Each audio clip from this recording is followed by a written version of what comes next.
Olá, amigos. À medida que vemos tragédias, desgostos, guerras, desastres e muito mais acontecendo em todo o mundo, você já se perguntou se algum dia haverá um fim para o pecado, o sofrimento e a tristeza? A resposta é um glorioso sim. Um dia, tudo isso vai chegar ao fim para sempre. Mas você pode se perguntar, como isso vai acontecer? Como sabemos pelas Escrituras, Cristo virá novamente a esta terra para levar seus filhos para o céu. Após a segunda vinda, haverá um período de 1000 anos chamado o milênio, no qual todos os crentes vão viver no céu até que Satanás e o pecado sejam destruídos para sempre e a terra seja renovada novamente. Nossa crença fundamental adventista do sétimo dia, número 27, explica assim: o milênio é o reinado de 1000 anos de Cristo com os seus santos no céu, entre a primeira e a segunda ressurreições. Durante esse tempo serão julgados os ímpios mortos. A terra estará completamente desolada, sem habitantes humanos com vida, mas ocupada por Satanás e seus anjos. No fim desse período, Cristo com seus santos e a cidade santa descerão do céu à terra. Os ímpios mortos serão então ressuscitados, e com Satanás e seus anjos cercarão a cidade, mas fogo de Deus os consumirá e purificará a terra. O universo ficará assim eternamente livre do pecado e dos pecadores. O livro de Apocalipse nos dá uma descrição clara de como esse período de 1000 anos vai se desenrolar. Então, vi descer do céu um anjo. Tinha na mão a chave do abismo e uma grande corrente. Ele segurou o dragão, a antiga serpente, que é o diabo, Satanás, e o prendeu por 1000 anos. Lançou-o no abismo, fechou-o e pôs selo sobre ele, para que não mais enganasse as nações, até se completarem os 1000 anos. Depois disso, é necessário que ele seja solto pouco tempo. Este período de 1000 anos ocorre entre a primeira e a segunda ressurreição, a ressurreição dos justos e a ressurreição dos ímpios. Começa com Satanás sendo trancado em um abismo, junto com todos os anjos que escolheram segui-lo. Então, onde está este abismo onde Satanás deve ser trancado para que ele não engane mais as nações? Embora a Bíblia não o declare especificamente, podemos inferir que esse abismo se refere à terra após a ressurreição dos santos.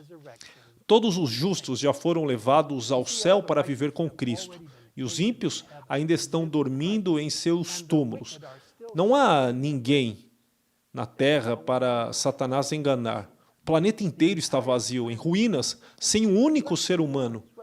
Os crentes reinarão com Cristo por 1000 anos, passando o milênio nas alegrias e maravilhas do céu. O que reinar com Cristo quer dizer? 1 Coríntios 6, de 2 a 3, oferece esta visão. Ou não sabeis que os santos hão de julgar o mundo? Ora, se o mundo deverá ser julgado por vós, sois acaso indignos de julgar as coisas mínimas? Não sabeis que havemos de julgar os próprios anjos, quanto mais as coisas desta vida? Durante o milênio, teremos permissão para examinar os registros que Deus tem mantido desde o início da Terra. Você pode ler mais sobre isso em Apocalipse capítulo 20, versículo 12. Deus vai ler os registros e julgar o caso de cada pessoa que já viveu. E poderemos revisar esses registros. Saberemos, sem sombra de dúvidas, que Deus realmente é um juiz bom e justo. E o que Satanás e seus anjos farão durante os 1000 anos? A Bíblia nos diz que eles ficarão presos na terra sem ninguém para enganar. Mas a questão ainda permanece: como o pecado vai terminar? A palavra de Deus nos assegura que o pecado um dia será destruído e a terra será restaurada novamente, assim como foi no jardim do Éden. O livro de Apocalipse nos diz exatamente como isso vai acontecer. Lemos no capítulo 20, versículos 7 a 10. Quando, porém, se completarem os 1000 anos, Satanás será solto da sua prisão e sairá a seduzir as nações que há nos 4 cantos da terra, Gog e Magog, a fim de reuni-las para a peleja. O número dessas é como a areia do mar. Marcharam então pela superfície da terra e sitiaram o acampamento dos santos e a cidade querida. Desceu, porém, fogo do céu e os consumiu. O diabo, o sedutor deles, foi lançado para dentro do lago de fogo e enxofre, onde já se encontram não só a besta, como também o falso profeta, e serão atormentados de dia e de noite pelos séculos dos séculos.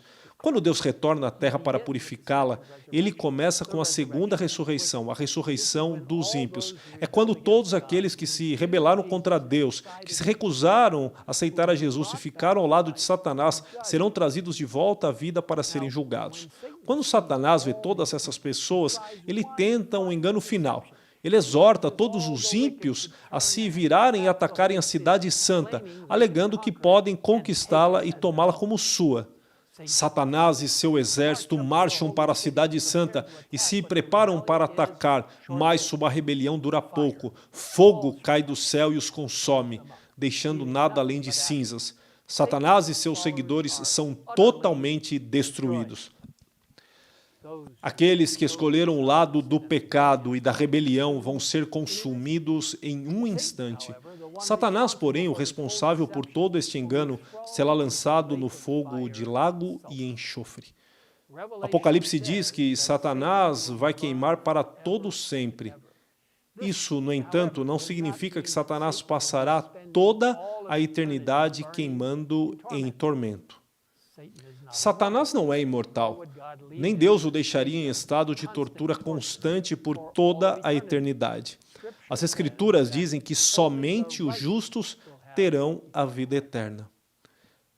No entanto, a punição de Satanás será para sempre, no sentido de que será permanente. Uma vez que Satanás é destruído, nada em toda a criação pode trazê-lo de volta.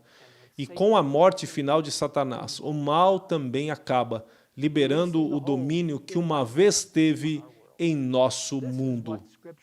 É isso que as Escrituras querem dizer quando falam da segunda morte, uma destruição permanente da qual não pode haver ressurreição. Aqueles que experimentarem a segunda morte nunca mais existirão, incluindo Satanás. Se você quiser saber mais sobre o milênio e o fim do pecado, eu convido você a visitar o site adv.st/crencas. João, o revelador, descreve o que acontece depois que Satanás é destruído. Vi novo céu e nova terra, pois o primeiro céu e a primeira terra passaram, e o mar já não existe. Vi também a cidade santa, a nova Jerusalém, que descia do céu da parte de Deus, ataviada como noiva adornada para o seu esposo. Então ouvi grande voz vinda do trono dizendo: Eis o tabernáculo de Deus com os homens. Deus habitará com eles. Eles serão povos de Deus, e Deus mesmo estará com eles. E lhes enxugará dos olhos toda lágrima, e a morte já não existirá. Já não haverá luto, nem pranto, nem dor, porque as primeiras coisas passaram. E aquele que está sentado no trono disse: Eis que faço novas todas as coisas. E acrescentou: Escreve, porque estas palavras são fiéis e verdadeiras. Esta pode ser a passagem mais bonita de toda a Escritura. Ela contém a promessa final de Jesus, de que um dia ele voltará e fará com que tudo seja perfeito novamente. Todas as feridas serão curadas, todas as perdas serão restauradas. Seremos seu povo, como sempre fomos destinados a ser, vivendo em alegria e paz com ele por toda a eternidade. Que dia glorioso será esse! Ao considerarmos as coisas maravilhosas que Deus tem reservado para nós, convido você a orar comigo agora mesmo. Pai nosso que estás nos céus, obrigado por revelares para nós, no livro do Apocalipse e em outras partes, o plano maravilhoso que criaste para restaurar esta terra, onde haverá completa harmonia e paz, graças ao sangue de Cristo Jesus e ao poder de Deus. Obrigado pelo privilégio que teremos de viver contigo por toda a eternidade, sem nunca mais temer as tentações e as crueldades de Satanás. Obrigado pela promessa de destruir o pecado para sempre. Agora, confiamos nossas vidas em tuas mãos, pelo poderoso nome de nosso Senhor e Salvador Jesus Cristo. Amém. Lord and Savior Jesus Christ. Amen.